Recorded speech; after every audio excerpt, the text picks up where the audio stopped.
Bonjour Benoît. Hey, je suis tellement content de te recevoir ici Ah! au Café Cognac pour un autre épisode du podcast Humain d'exception. Donc, merci beaucoup d'être là, Maryse, d'avoir accepté mon invitation.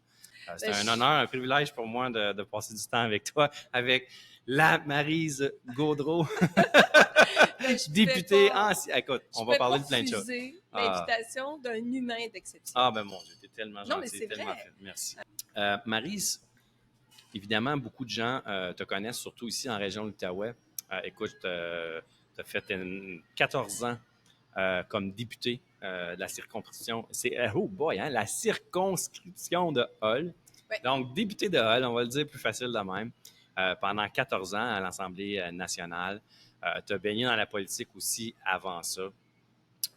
Évidemment, il y a eu une grosse vague de caquistes en octobre 2022.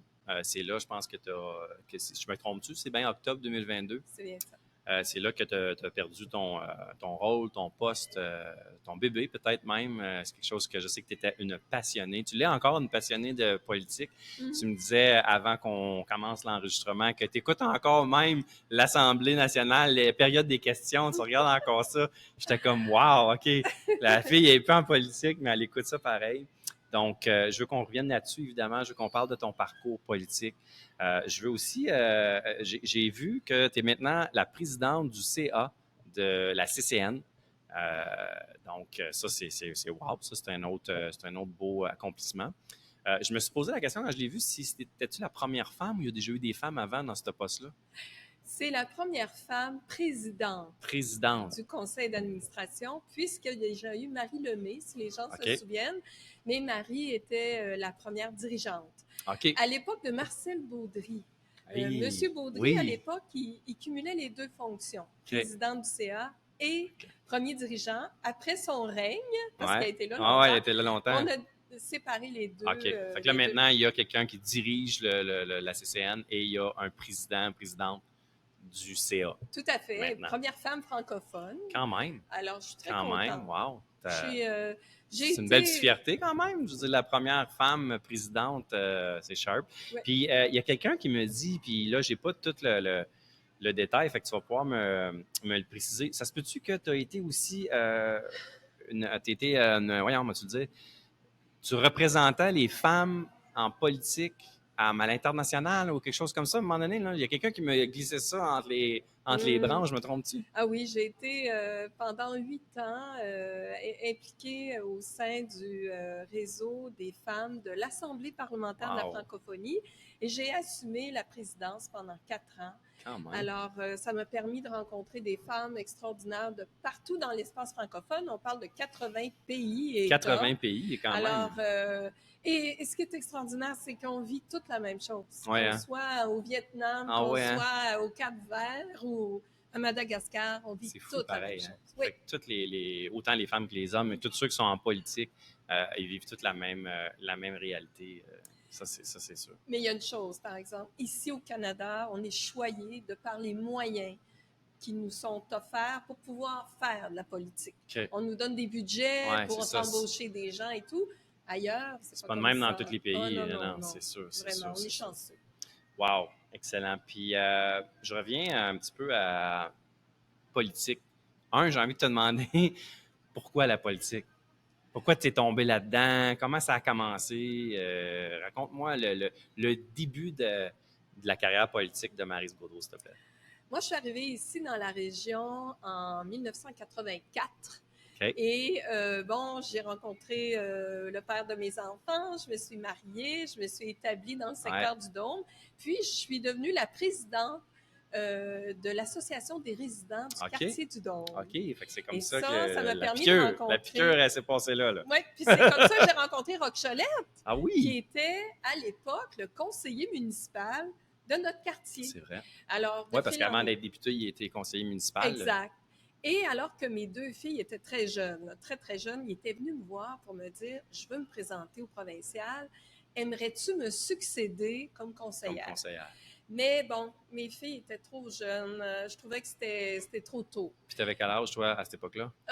J'étais quand même pas jeune. J'avais 38 ans. Ben, OK. pas jeune. J'étais très jeune. Ah oui, ben Mais oui. je veux dire, j'étais pas dans la vingtaine. OK. J'avais déjà... Ouais. j'étais dans la trentaine Puis avancée. tu faisais quoi avant? Tu travaillais dans quoi avant de faire la politique? D'abord, j'ai été 4 ans pour m'occuper de mes enfants à la maison. Ça, c'est tout Alors ça a c'est été... tout une job à temps plein, ça. Oui, et ça a été un choix vraiment extraordinaire que j'ai fait. Bravo. J'ai rencontré des femmes extraordinaires dans mon quartier. On avait du fun, en tout cas. Et c'est ce qui m'a mené à m'impliquer à l'Association des résidents parce que c'était un nouveau quartier, on avait des enjeux de sécurité, de développement. Puis, c'est comme ça que j'ai connu Roch. Et, c'était qui était le maire dans ce temps-là? Tu te souviens-tu? C'était Monsieur le... Non, Monsieur Lesage, c'était le député. Le maire, Monsieur Légère était là, je pense, à l'époque. C'est trop loin pour moi, ça. On a quelques petites décennies différentes, toi et moi, cher Benoît. Mais en tout cas, tout ça pour dire que c'est comme ça que j'ai commencé à m'impliquer dans ma communauté. Et je me suis impliquée au conseil d'établissement de l'école primaire du coin. C'est fou comment est-ce que c'est des parcours qui, tu sais, je connais beaucoup de gens qui ont fait de la politique, puis c'est ça, ils commencent souvent dans l'école, le conseil d'établissement de l'école. Après ça, c'est les conseils de quartier. Après ça, c'est le conseil municipal. Puis, fait que c'est comme tu dis, tu sais, les parcours se ressemblent, les défis se ressemblent aussi. Fait que là, tu es devenu conseillère municipale en prenant la place de Roch-Cholette? Non, ah non, j'ai refusé. Ah, t'as refusé? J'ai refusé, okay. J'ai dit non. Mais ce qui est arrivé, quand il a été élu comme député, après 1 an, il est venu me voir pour me demander si ça me tentait d'aller travailler avec lui à son bureau. Ah, son bureau de conseiller. De conseiller. Municipal. Non, de député. OK. C'est un peu mêlant. Oui, c'est ça. Été conseiller. Parce qu'il était conseiller, tu es député, toi, tu étais conseillère. Il était député de Hall à l'époque. Et moi, j'étais à la fondation du CHSLD de Hall. Et j'adorais ce que je faisais. Alors, je me c'était ton travail. Oui, c'était mon travail. Je me souviens encore, j'étais déchirée. Qu'est-ce que je fais? Est-ce que je dis oui? Est-ce que je dis non? Finalement, j'ai fait le saut. Et puis, regardez où est-ce que cela m'a mené. Alors, on ne sait jamais ce que la vie nous réserve. Puis, je disais aussi que tu as aussi pris la place de Roch-Cholette quand que lui, il y a eu un bout, le moment donné, il était le député.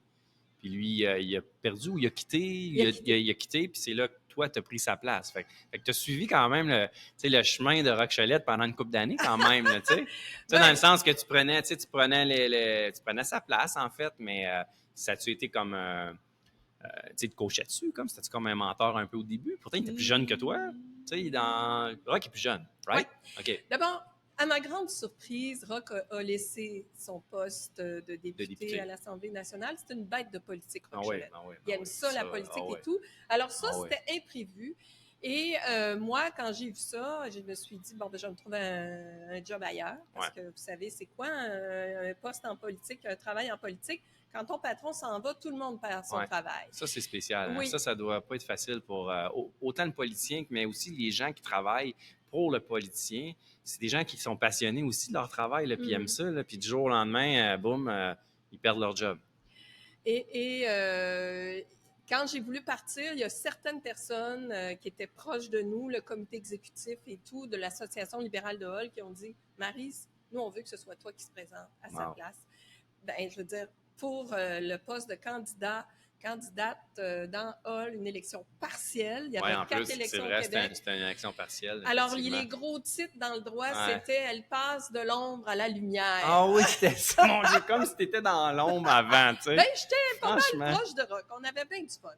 Même si il y en a qui t'étais dans son ombre à lui, mais tu n'étais pas nécessairement toi dans une période d'ombre dans ta vie. Là, je veux dire, toi, tu shinais déjà avant même. C'est ça. On avait beaucoup de plaisir. On était un bon match. Puis, ça m'a fait de la peine de le perdre parce que, bon, j'aurais continué avec lui pendant 20 ans. Oui, puis tu développes des liens. Ben oui, puis on était déjà amis. Mais bon, le bonheur que cette nouvelle aventure m'a amené, puis j'aurais jamais pensé perdurer pendant presque 15 ans. Mais je suis très fière de tout ce que j'ai accompli, du parcours que j'ai. J'espère, Colin. Et des batailles que j'ai menées aussi. Oui, parce que tu en as mené plusieurs, des batailles dans cette arène politique. C'est drôle. C'est le fun que tu dises bataille parce que la politique, c'est carrément une arène. Ouais. Je veux dire, c'est pas des combats comme les gladiateurs là, à corps, là, mais je veux dire, c'est des combats psychologiques, des combats de prise de parole, de position, de lobbyisme, de tout. Là, c'est carrément une arène. Mais pendant les 8 dernières années de mon mandat, j'ai eu le grand privilège d'agir à titre de vice-présidente de l'Assemblée nationale. Donc, j'ai présidé les travaux. Et ça m'a Ça, c'est celle qui était ça en avant, là? Oui, qui hey, calmez-vous, puis... oui, Monsieur Legault, Monsieur le Premier ministre, là, pour que vous s'assoyiez. Et j'ai fait ça pendant 8 ans. Et ça nous exige une grande objectivité, neutralité, justement, ne pas être partisane. Je pouvais, par contre... Oui, c'est vrai. Tu ne peux pas être partisane quand que tu prends ce rôle-là. Mais je pouvais défendre les dossiers de mon comté. Ça a toujours été ça, ma première priorité, là. Mais ça a été une belle aventure. Ça m'a permis aussi d'aller représenter l'Assemblée nationale à l'étranger. Wow. De là, mon implication avec les femmes à l'international. Wow. J'ai fait 15 années extraordinaires. Mais c'est surtout les personnes de ma circonscription qui m'ont apporté énormément pendant tout ce parcours. Ouais. Puis quand tu es devenu député pour la première fois, donc au début de ton 14 ans, 15 ans, est-ce que, parce que dans le fond, c'est comme le parti qui t'a décidé que c'est toi, ils t'ont offert l'opportunité de pouvoir prendre cette place-là? Oui, première femme en plus, première femme dans Hall. Pour le Parti libéral. Pour le Parti libéral. Il y avait eu une femme députée, Mme Jocelyne Ouellette, du Parti québécois qui avait été élue avec M. Lévesque et tout. Ouais. Et j'aurais aimé ça la rencontrer, Mme Ouellette. Quand j'ai assisté à ses funérailles, j'ai appris à la connaître un peu plus de par ses proches. Puis on avait beaucoup de points en commun. Pas l'indépendance du Québec, évidemment, mais beaucoup d'autres points en commun. Écoute, ça me fait penser. Moi, j'aime ça la politique, fait que ça, c'est le petit fan de politique là, qui pose la question. Mais souvent, on va voir des choses à la télé, on va voir des prises de position, on voit en chambre, on voit à l'Assemblée. Dans ton cas, la Chambre, c'est le fédéral, puis Québec, c'est l'Assemblée, la Chambre aussi. Puis là, on dirait que tout le monde s'estime, tout le monde tire sa couverte de chacun le bord, mais moi, off the record, là, quand c'est pas devant les caméras, puis quand que vous vous retrouvez dans un couloir, puis tout ça, est-ce que vous êtes des amis ou ben non, tout le monde s'haït pour vrai ou tout le monde se respecte, mais c'est vrai, des fois, on dirait comme Colin, on est mieux de pas les mettre dans la même chambre, ceux deux-là, parce qu'ils vont se tirailler un peu, mais c'est-tu un show? C'est pas que c'est un show. Je vais reposer ma question. Est-ce que c'est un peu amplifié pour les médias, les journalistes et tout ça, pour passer ces messages, mais que off-record, en arrière du rideau, c'est plus friendly entre vous autres, les politiciens? Il y a des personnes avec qui on a beaucoup d'affinités. D'abord, on est 125 députés, 125 personnes différentes. 125 humains aussi. Qui représentent humains, on pourrait même dire certaines exceptions, mais 125 comtés tellement différents. Moi, ce qui se passe dans le comté de Gaspé puis le comté de Hall, t'en as aucune idée, là. Il n'y a aucune espèce de commune mesure. Alors, ça vient avec... Puis les gens ont tous des passions, ils ont tous une raison pour laquelle ils se sont présentés. Alors, ça fait en sorte qu'on se retrouve ensemble. On vient des 4 coins du Québec, mais il y a, oui, des divergences d'opinion, il y a des débats intéressants, mais les gens se respectent énormément. OK. Il y a quand même un bon respect qui est maintenu tout le temps. Tout à fait. Puis, tous ceux qui sont en politique, c'est une passion, là, la politique. Il faut que tu sois vraiment passionné pour faire ce métier-là. Puis, je te partageais ça hors caméra tantôt. Moi, mon père était politicien avant la grande fusion de la ville de Gatineau. Là, c'était toutes des petites villes. Puis moi, j'étais dans le coin de Masson-Angers. Puis plus précisément, le côté Angers, parce qu'il y avait comme une petite rivalité entre Masson et Angers. En tout cas, c'est une autre histoire.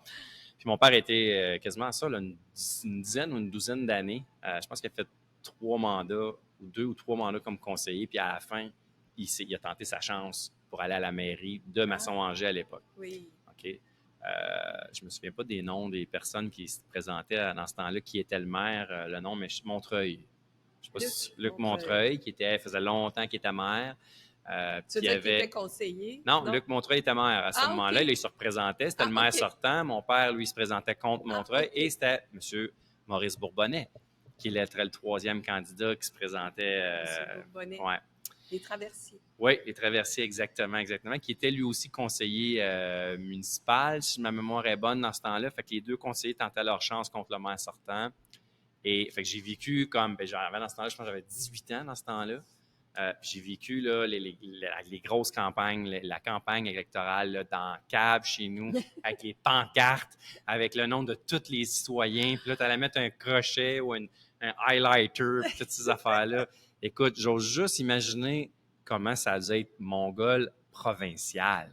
T'sais, moi, mon père, c'était municipal, c'était même pas la grande ville. Mais il y a une chose qui est sortie de ça, cette expérience-là, par exemple, quand c'est arrivé, parce que mon père, il avait beau être super connu, super aimé du monde à Masson-Angers, il avait créé plein de choses. Il a ouvert plein de... La première garderie, ça a été lui. Le centre communautaire, dans ce temps-là, ça a été lui. Le club des... En tout cas, il a fait un paquet d'affaires pendant des années, donné son cœur, OK, à cette ville-là. Puis, il arrive aux élections pour la mairie. Là, il finit troisième. Puis, comme je pense qu'il n'y avait même pas le pourcentage de vote pour se faire rembourser ces choses. Moi, j'ai vu mon père comme prendre une drop, tout ça. Puis, je me souviens d'avoir dit à l'époque, puis je vais entendre ton opinion là-dessus parce que toi, tu as baigné là-dedans, puis ça a été ta passion. Moi, j'ai trouvé ça ingrat. J'ai trouvé ça ingrat, la politique. C'est comme... Le monde, ils t'aiment, ils disent qu'ils t'aiment, puis ça, mais il y a une différence entre t'apprécier, t'aimer, te respecter, puis voter pour toi en arrière de l'isoloir. Est-ce que toi, tu as trouvé, il y a des moments dans ta carrière politique que tu t'es dit, Caroline, que c'est ingrat, ou c'est jamais arrivé pour toi? Ça a toujours quand même été sharp puis positif. Bon, écoutez, en Outaouais, le Parti libéral du Québec, ça a toujours été un parti qui était très populaire. Mm-hmm. Malheureusement, en 2023, on ne peut plus dire cela. Il y a eu des changements sur l'échiquier québécois. Ouais. Et aujourd'hui, c'est plus la même chose, mais il y a des cycles. Il y a des cycles comme ça. On se souviendra, à un moment donné, le Parti libéral du Canada était plus populaire. Et là, il est revenu. Alors, c'est cyclique. Et malheureusement, des fois, il y a des super de bons députés qui se font tasser. Puis il y a des députés peut-être moins présents qui se font réélire. Ouais. C'est la démocratie. Et moi, j'ai jamais, après ma défaite du mois d'octobre dernier, j'ai jamais eu d'amertume. Non, pas de rancune. Non. Les citoyens, moi, j'ai trop de respect pour la démocratie. Ils ont fait leur choix. Maintenant, on passe à autre chose. Mais le lendemain de l'élection, j'ai pleuré toute la journée. Ah, je suis Caroline. Pour deux raisons. C'est là que j'allais te demander comment, tu sais, ma question, là, laisse mon petit carton. Je pensais que des cartons, comment, tu sais, c'était ça. Comment tu as vécu ça? Je me souviens pas de la date exacte, là, mais c'était en octobre 2022, comme le soir que là, ça arrive. Puis juste avant que tu me dises comment tu l'as vécu, j'avais une sous-question qui était, est-ce que tu le voyais venir? Est-ce que tu savais que ça s'en venait? D'abord, c'est drôle. Je ne peux même pas te dire c'est quoi la date de l'élection. Je me souviens de la date de ma première élection. Je pense que c'est le 14 octobre. Mais le jour de ma défaite, c'est pas une date que je veux me souvenir. C'est bien. Tu te rappelles des dates positives? Je savais que ce serait difficile parce que le parti qui a gagné, il a tout mis. Il a tout mis. Il y avait du monde de Québec. Je veux dire, ils ont mis la grosse machine. C'est comme s'ils jouaient au poker, là, puis ils sont allés all-in. Ils ont tout mis leur paquet. Là. Il y avait quand même un gros paquet. Boum. Bon, c'est comme ça. C'est la démocratie. En campagne électorale, il y a toutes sortes de stratégies. Il y a la stratégie que tu ne dis pas un mot, puis tu vas voir, tu vas gagner. Il y a de la stratégie que tu veux débattre, puis tu veux donner ton opinion. Ouais. Bon, alors, il y a toutes sortes de stratégies. Puis moi, si je me suis engagée dans cette campagne-là, un, c'est que j'avais le goût de continuer à servir.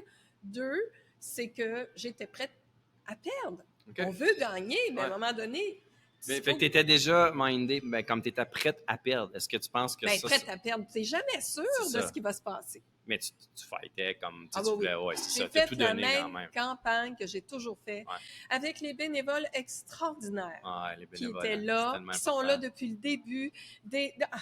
On avait une équipe du tonnerre, puis nous, on a toujours fait des campagnes dans la bonne humeur. Ça a toujours été super positif. Mais le soir de l'élection, quand ils ont commencé à voir les résultats, c'était la première fois que je n'étais pas première. OK. Wow. C'était la première 14 fois. Ans. En partant... 14 ans, c'est combien d'élections? C'était ma 3, 4, c'était la 6e. 6e? Wow! Ouais. En C'était la 6 première fois, 6 que je élections que tu n'étais n'étais pas pas la première. première depuis le début en partant. Là, Ish. un moment donné, ça s'est mis À à bouger, fluctuer. ouais. Et j'attendais le résultat du vote par anticipation. C'est vrai. Parce que d'habitude, le vote par anticipation, Parle les beaucoup. libéraux sont forts. Ouais. Ce coup-ci, C'était pas le cas. c'était pas ça. C'était pas le cas. Mais bon, c'est correct. J'ai beaucoup de respect pour les gens qui s'engagent en politique et j'ai surtout beaucoup de respect pour le choix des citoyens. Ouais. Mais le lendemain, puis le soir même, Ouais. il y avait des médias dans mon Oh bureau my de God, comté ça a dû parce être que débile, toi, là. pendant toute la T'étais campagne... la reine, non, reine mais de la pendant toute politique la en Outaouais. campagne, il disait que Hall était à surveiller. Fait que OK. c'était Ouais. Fait que c'est pour ça qu'il y avait beaucoup de journalistes. Ouais.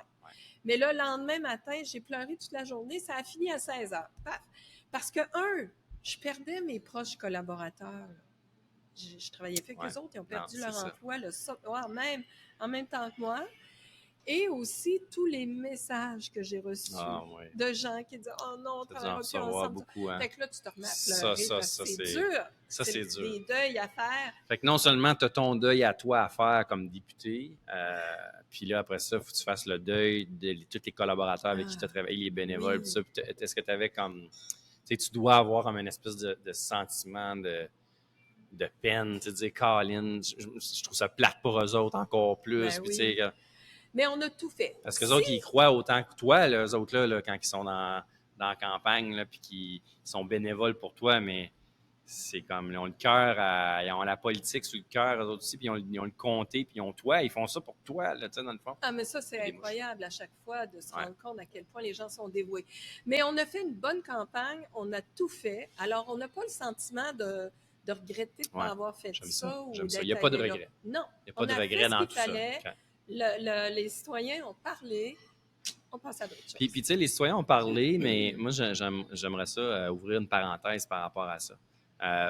Je trouve que les citoyens sont très souvent influencés par beaucoup de médias, puis qu'ils ne sont pas tellement au courant, dans le sens qu'ils ne s'informent pas tant que ça. C'est comme ce qu'on voit à télé.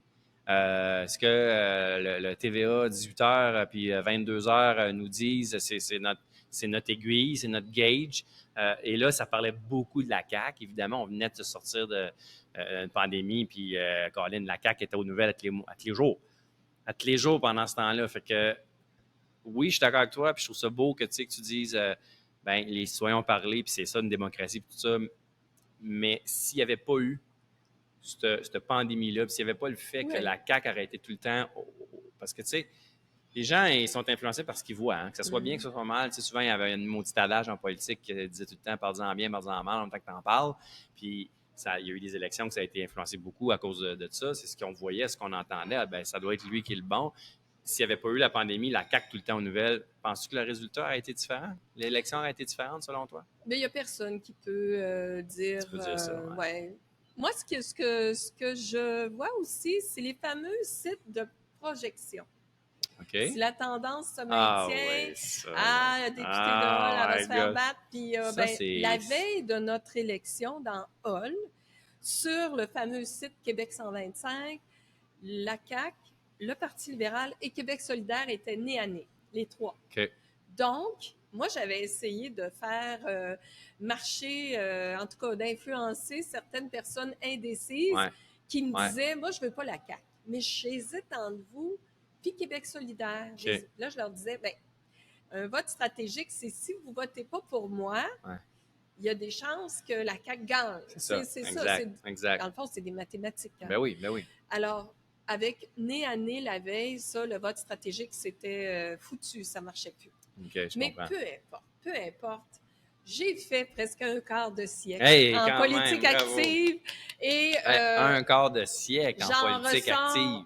Tellement positive. Puis je suis très contente de ce que j'ai fait. Moi, je trouve ça... t'es resplendissante, t'es souriante, t'es pétillante.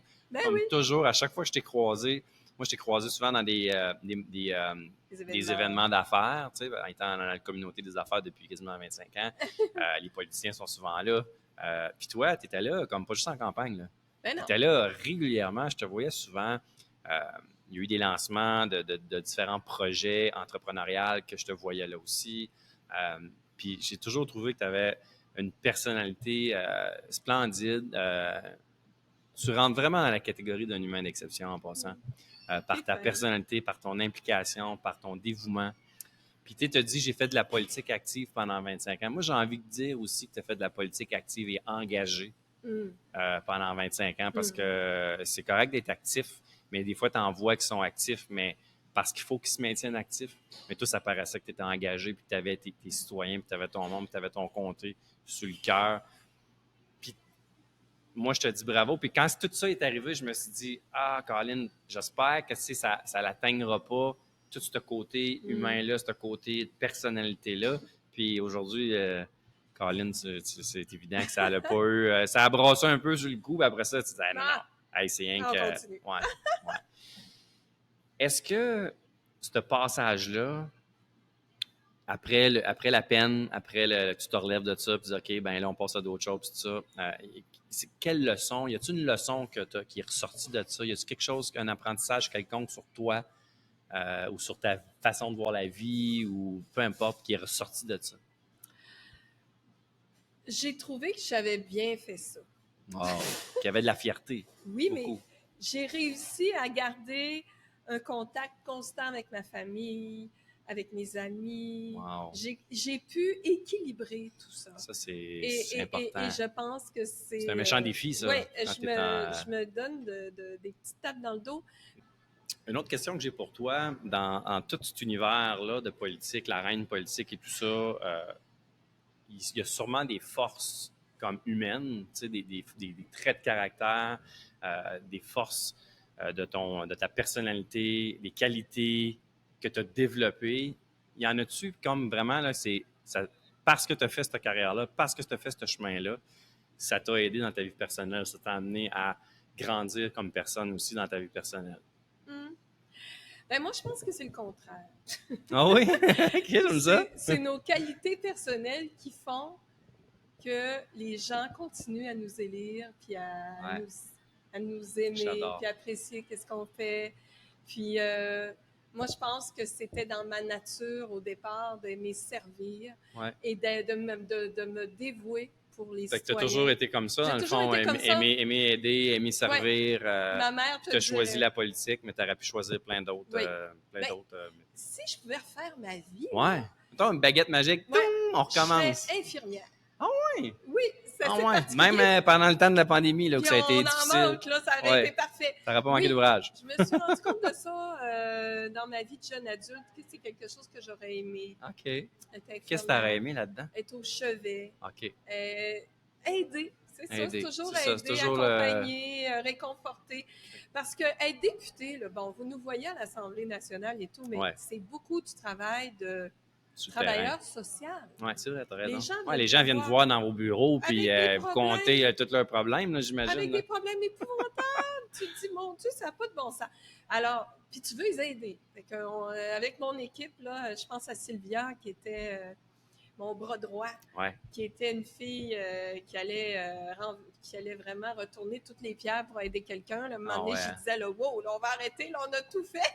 Mais tout ça pour dire que quand tu aimes aider les gens, puis c'est des petites victoires à tous les jours quand tu réussis à changer la vie de quelqu'un, puis enlever un problème. Tellement. Tu n'avais pas besoin de te forcer pour faire ça, toi. Ah non. C'était juste, ça paraît que c'est dans toi. Mais quelqu'un qui n'est pas comme ça, je suis pas sûre qu'il aime ça, le job de député dans son comté. Oui, parce que le monde, il voit ça comme c'est sharp, là, les soirées cocktails, puis les médias, puis les voyages, mais ça, c'est un petit pourcentage du vrai travail qui est dans le bureau de comté, puis comme tu dis, les gens viennent te voir avec le problème, puis il faut que tu trouves des solutions. Là. Puis ce qui était extraordinaire, pendant la dernière campagne encore, j'allais partout, puis là, ils venaient me voir. Moi, je veux vous remercier pour telle chose. Vous avez fait ça pour ma famille. Vous avez fait...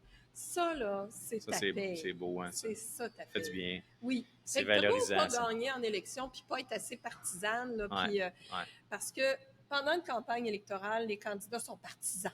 C'est vrai. Ils vont se frapper dessus et tout. C'est normal. Après ça, quand tu es élu, ben là, tu fais ton travail. C'est ça. Le travail pour lequel tu as été élu. C'est de t'occuper de ton monde, qui a besoin de logement, qui a besoin de soins de santé. Comme une autre grande réalisation dont je suis très fière, c'est la super clinique Medigo. quand c'est arrivé, là, en 2015, je pense.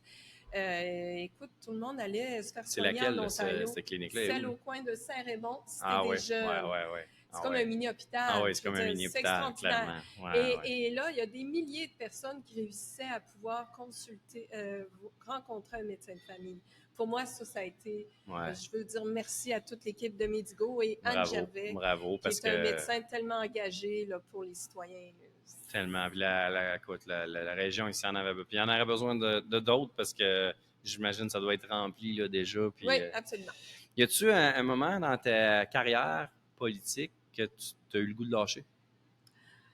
Il y a un moment où j'ai dit, si ça arrive, je démissionne. Ah ouais? Oui, Ok, un conte-moi moment, ça. un carrefour. Je te parlais de la question de mourir dans la dignité, le projet de loi qui a été déposé suite au rapport de notre commission. Le projet de loi, on était à quelques heures de la fin de toutes les étapes pour l'adoption et Mme Marois a déclenché une élection. Non, alors, vrai. quand on dit mort, oui, que le projet de loi meurt au feuilleton, c'est que tout ce que tu as accompli tombe dans les limbes. Alors je me disais... C'est pas repris, mettons, par l'autre parti. Si, mettons, là, ça a changé de gouvernement, là, c'est mort. Avec tout le travail que vous avez fait pendant des semaines, des mois, des années. Alors moi, je me suis dit, si M. Couillard, c'était lui qui était notre chef à l'époque, si M. Couillard ne ramène pas ce projet de loi à l'étape où il est rendu, c'est-à-dire à quelques heures de l'adoption, je démissionne. OK. Mais il l'a fait. Il l'a fait. Ça a été le premier projet de loi qu'il a déposé. Wow. Ça a été adopté en quelques heures. Ouais. Et bon, alors ça a été le seul moment parce que, je réussissais disons, à amener les enjeux du comté de Hull au caucus et tout. Ouais. Alors, j'ai fait des différences derrière les portes closes. Les gens ne le savent pas. Les gens, c'est ça qui est...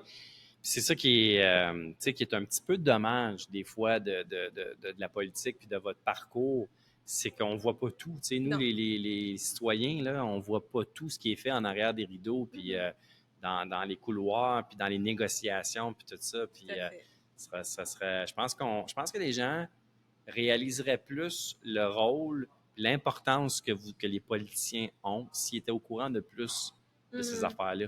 En coulisses un peu, là, les décisions qui sont prises avant que ça arrive, que les médias parlent de « Ah, ben là, finalement, telle affaire a été faite, a été adoptée. » Mais on n'est pas conscient de tout le travail qu'il y avait avant. Là.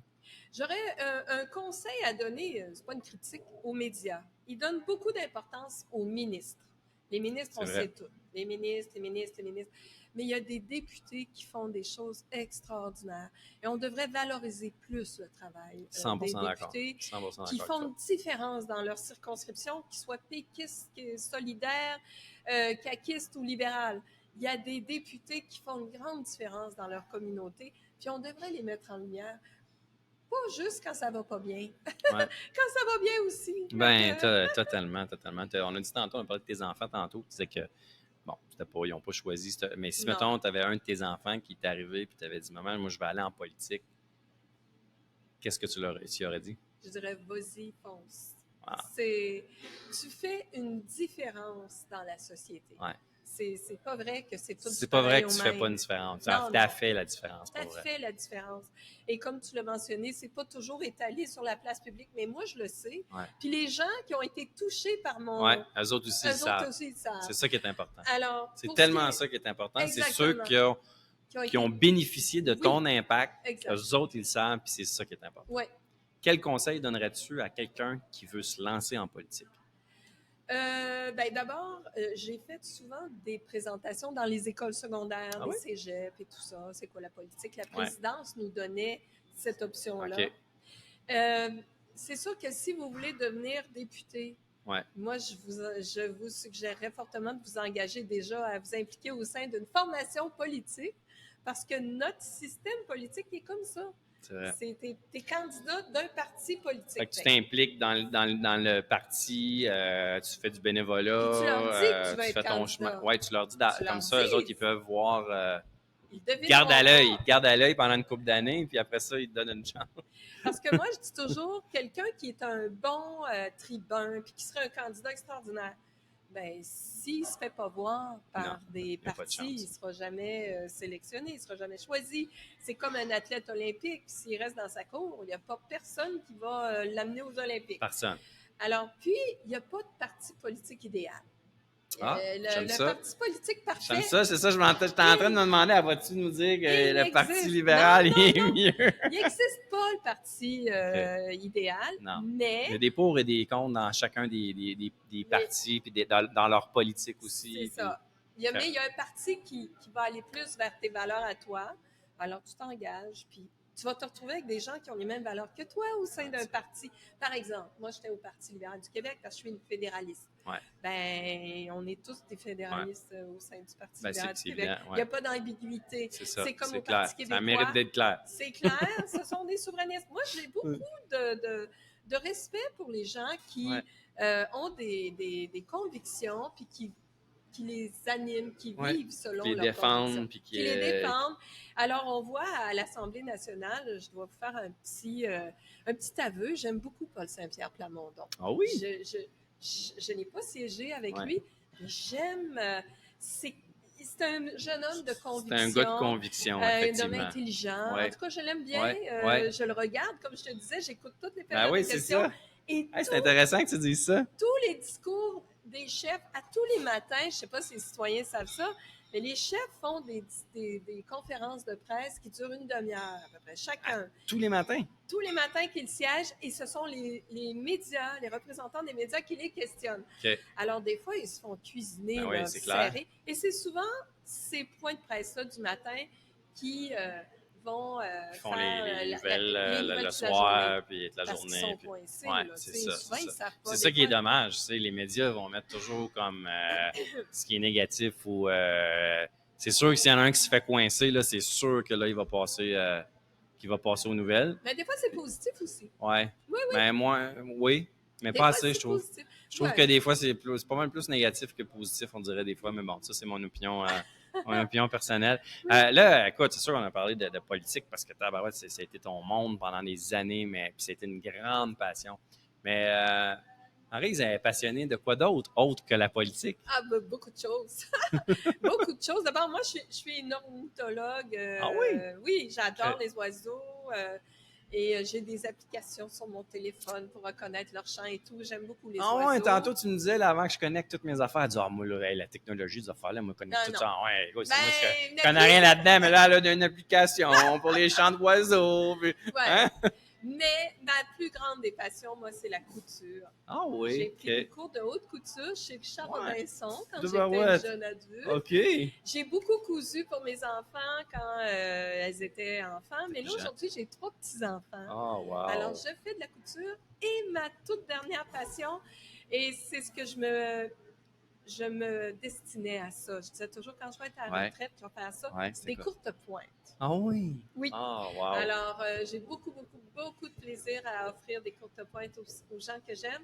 Ça prend beaucoup de temps. Oui, ça prend beaucoup de temps. Tu peux faire des messages aussi là-dedans, puis toutes sortes d'affaires. Alors, je suis dans mon élément avec une de mes copines que j'aime beaucoup, Rachel. Alors, on a bien du plaisir. Alors, comme quoi, il y a une vie après la politique. Effectivement. Et, effectivement. Il faut... moi, je suis une personne... Tu as l'air vraiment épanouie, heureuse, émerveillée de plein de choses. Tu as l'air vraiment super bien. J'ai oublié de te demander en début d'entrevue comment ça va, tu sais. Comment va ta vie en ce moment? Fait que, je suis heureuse. C'est ça le mot. C'est ça l'objectif en bout de ligne, c'est juste d'être heureux, hein, d'être heureuse. Puis, tout à fait. Est-ce que tu cours encore après des choses? Comment? Est-ce que tu cours encore après des choses dans la vie, là, des objectifs ou des projets où tu suis la vague puis tu te laisses bercer dans ta nouvelle vie? Je pourrais pas avoir de regrets. Si un jour j'arrivais à la fin, j'aurais pas de regrets. C'est tellement important, Marie. C'est tellement important de pas avoir de regrets. Non, j'en aurais pas. À la fin. Ben, je te félicite pour ça. Être capable de dire ça. Moi, j'en vois beaucoup de gens justement qui ont. Puis regarde, on parlait de mon père tantôt, puis mon père, ça a été ça en dernier. Là.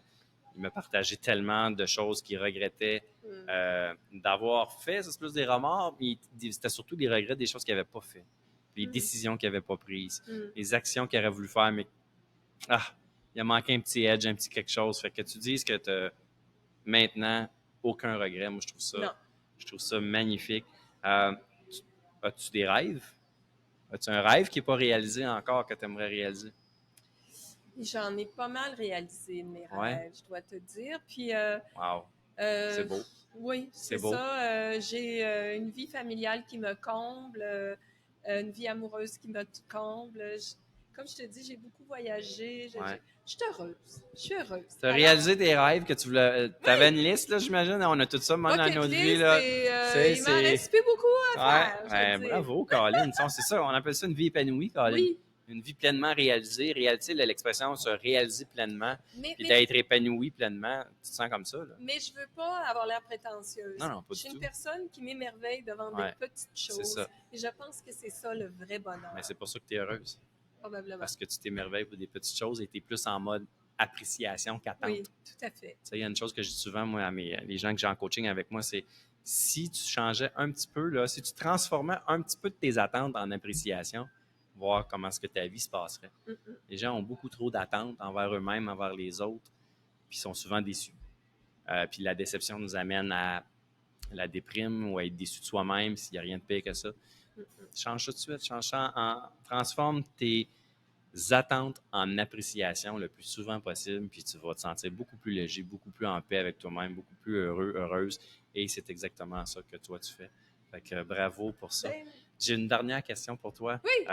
Le podcast, évidemment, s'appelle Humain d'exception. Avant de te poser ma question, je vais te dire quelque chose. Moi, je te l'ai dit tantôt, tu es clairement dans la définition d'un humain d'exception pour moi. Je me répète peut-être, mais de par ta personnalité, de par ton implication, ton engagement, l'impact que tu as eu dans la vie de plein de monde, puis probablement plus de monde que tu penses. Fait que ça, c'est ça, pour moi, un humain d'exception. C'est quelqu'un qui est bien avec soi-même, qui prend le temps d'être solide pour soi-même, et après ça, de dire comment est-ce que je peux avoir un impact positif dans la vie des autres. Moi, ça, c'est ma définition. J'ai envie que tu me dises, dans tes mots à toi, en une minute, c'est quoi pour toi un humain d'exception? Ah mon Dieu, c'est une grande question, mais je vais te parler d'une personne dans ma vie que pour moi, c'est un humain d'exception, puis c'est ma mère. Oh, ma mère, et puis les gens qui me connaissent savent qui est ma mère. Ma mère, je dirais pas son âge, mais elle est déjà passée. Elle est toujours là? Elle est toujours 80e. Okay. Elle travaille à temps plein. Voyons non. Debout pour Lancôme Canada. C'est une femme qui, j'étais en pleine campagne électorale en 2014, qui m'appelle et qui me dit « Maryse, est-ce que tu pourrais venir avec moi à Paris? » Elle avait été 70 avancée. Okay. J'ai dit « Parce que là, maman, je suis en campagne électorale. » Elle dit « Ah, ben c'est parce que je viens de remporter le prix de la meilleure vendeuse Lancôme au Canada. » Wow! Et elle partait pour Paris pour recevoir son prix. À 70 ans! Elle ne voudrait pas jeter son âge, mais disons qu'elle avait plus de 75 ans. C'est magnifique. OK, c'est extraordinaire. C'est extraordinaire. Ma mère est une femme d'exception. Wow! Et un humain d'exception. Et j'ai eu le privilège de l'avoir comme mère, puis je l'ai encore. Alors, chaque jour, je lui parle. Depuis le début de la pandémie, je parle à ma mère à tous les matins. Wow. Hier, on s'est parlé 1 heure. Parce qu'elle ne travaillait pas. OK. Fait qu'elle avait du temps. Elle avait du temps pour toi. Mais c'est ça. Je pense que les humains d'exception, ce sont eux qui sont capables de voir, de reconnaître les humains d'exception autour d'eux. J'aime ça. J'aime ce que tu dis. Oui, et il y en a plein. Ah oui, il y en a plein. Il y en a tout plein. Il y en a tout plein. Puis on est tous, à quelque part, en dedans de nous, capables d'être un humain d'exception. Et on l'est tous. C'est juste que des fois, à cause de la vie, à cause de nos environnements extérieurs, à cause des gens, à cause des épreuves qu'on vit. Il y a plein de raisons pourquoi on s'empêche des fois d'être un humain d'exception, puis de se reconnecter à soi-même, de dire j'ai peut-être un petit quelque chose à offrir aux autres. Et tout le monde, fondamentalement, tu sais, on exclut là, les gens, les mauvaises personnes de la vie, là, comme les criminels, les affaires-là, là, on exclut ça. Là. Mais fondamentalement, quelqu'un qui a un peu d'allure, là, peut apporter un petit quelque chose d'exceptionnel au monde autour de eux. Puis je pense que, en tout cas, moi, je suis sur le chemin de créer ou de faire réaliser au plus grand nombre d'humains possibles qui sont des humains d'exception, qui peuvent avoir à leur façon, à leur différence à eux, avoir un impact d'exception autour de eux. Puis je pense que c'est de même qu'on peut espérer créer un monde meilleur, puis de tous se donner la main ensemble, dire hey, « ici, on était tous des humains d'exception, ici, on rendait notre monde exceptionnel. » Fait que tu as parlé de ta mère que tu trouvais qu'elle était une humaine d'exception. La pomme n'a pas tombé ben loin de l'arbre. Tu es, toi aussi, une humaine d'exception. Merci. Merci beaucoup de t'avoir prêté au jeu du podcast Humain d'exception. Ça a été un honneur et un privilège de te recevoir et d'avoir de tes nouvelles aussi. Ben, merci, Benoît. Merci à tous et continuez merci à suivre Benoît, son podcast est vraiment un podcast d'exception. Merci beaucoup. Puis on se revoit sur un prochain épisode. Comme je vous dis toujours à chaque fin d'épisode, partagez le podcast et mentionnez aussi qu'est-ce que dans le podcast aujourd'hui vous avez aimé. Puis que vous allez peut-être même dire « Ah, mais peut-être je vais mettre ça en application dans ma vie » ou « J'ai juste aimé ce bout-là ». Donc, partagez-nous ce que vous avez aimé avec le hashtag Humain Déception. Taguez-nous, écrivez des commentaires sur si vous voyez des vidéos sur Facebook, sur YouTube, n'importe où. Écrivez-nous un petit commentaire. Moi, je vais partager ça avec Maryse avec plaisir. Donnez-nous du love et on va vous en donner plein de love, nous autres aussi. Encore merci et je te souhaite juste du beau et du bon et de tout ce qui peut être merveilleux pour toi dans le reste de ton parcours. Bonne continuité, comme on dit. Puis c'est toujours un plaisir de voir ce magnifique sourire-là chaque fois. Merci, bye tout le monde. Bye bye.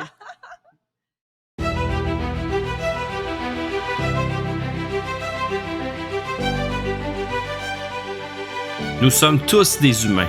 Nous sommes tous ici pour une raison précise, pour une mission. Pour contribuer à quelque chose d'unique. Peut-être même pour bâtir quelque chose de plus grand que soi. Ça s'appelle suivre son chemin d'humain d'exception. Et chaque humain d'exception a besoin d'un mentor, d'un guide, d'un autre humain pour lui montrer le chemin. Un humain à l'écoute avec authenticité et simplicité, avec une expérience de vie unique et une force mentale pour faire face aux défis. Un humain qui a parcouru la route avant et qui est prêt à vous accompagner sur votre chemin pour vous aider, vous encadrer, vous encourager et pour accélérer votre chemin vers votre excellence. Bienvenue dans l'univers humain d'exception.